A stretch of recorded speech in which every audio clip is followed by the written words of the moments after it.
something the committee has to look at. I'm going to begin with these questions. First of all, we heard many things that need to be changed and many helpful suggestions from you. Now, remembering that we are federal authorities, this is the Congress, and much of the jurisdiction lies in the states. So I would like to ask each of you, as my first question, to focus on the federal government.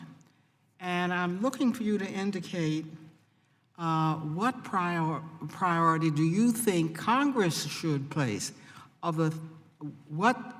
the improvements that are needed that the Congress could implement.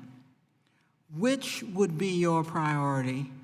Now, many of you had a number of different kinds of things that needed to be done. I'm going to start with Mr. McLean and going on down the line and ask you that first question.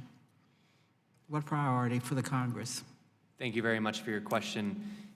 Generally speaking, we prefer the states prefer a carrot versus a stick. One of the great things about our democracy is that we have so many laboratories of democracy. Different states are exploring different solutions. So you don't think there's something that the Congress can do for a carrot or a stick? I do think that there are several different things that the federal government can do. One is research the effectiveness of different solutions that states are exploring. So one of the things that I mentioned in my testimony, we're exploring the stop arms, we're exploring the crossing guards. There's very little data on what is actually going to solve the problem of kids being hurt and killed on and around school buses. And so continuing with the research about effective strategies is one way the federal government can play a role.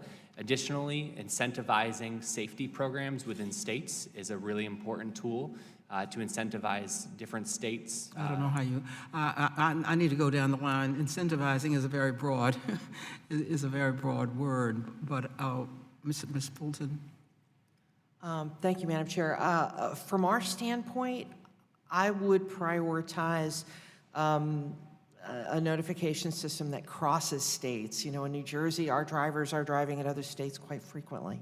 And identification systems? Did you say identification systems? I'm sorry, a notification system. Notification. So if New Jersey, let me give you an example.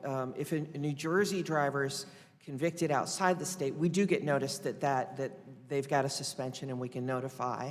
But if a New York driver offends in our state, that notice may be sent through the mail and may take a period of time before New York finds out that the school bus driver was convicted of something that put them over the number of points.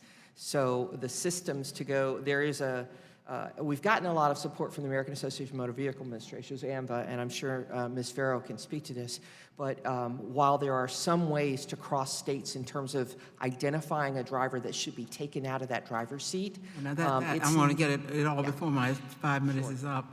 But that's a classic thing that the Congress can do, so I thank you for that, Ms. Fulton. Dr. Poland?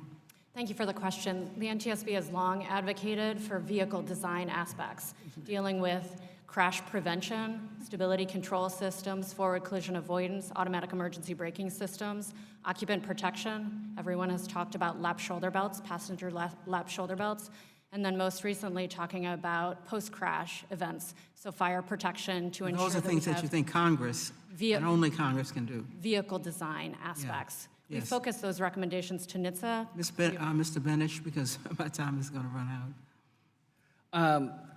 I would say one of the things which I mentioned in my testimony is the STOP Act, illegal passing laws, and we do have a bill that's out there right now. And as I mentioned, most. And you say that the federal government can do that? Yes. Okay. I'm sorry.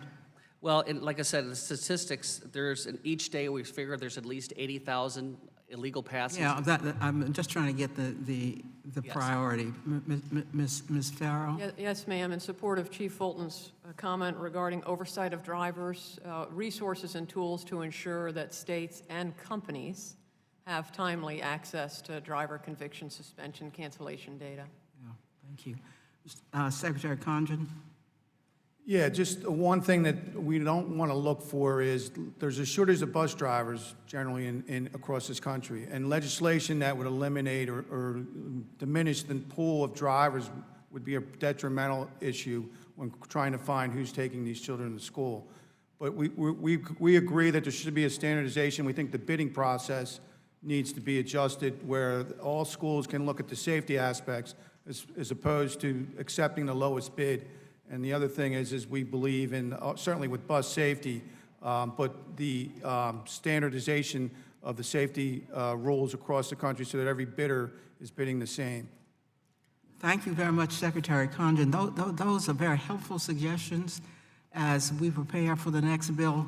It sounds to me that the federal government is way behind giving those suggestions on things we could do. So I appreciate those suggestions, those recommendations from all of you. And I'm going to ask Mr. Davis, our ranking member, if he would offer his questions at this time. Thank you,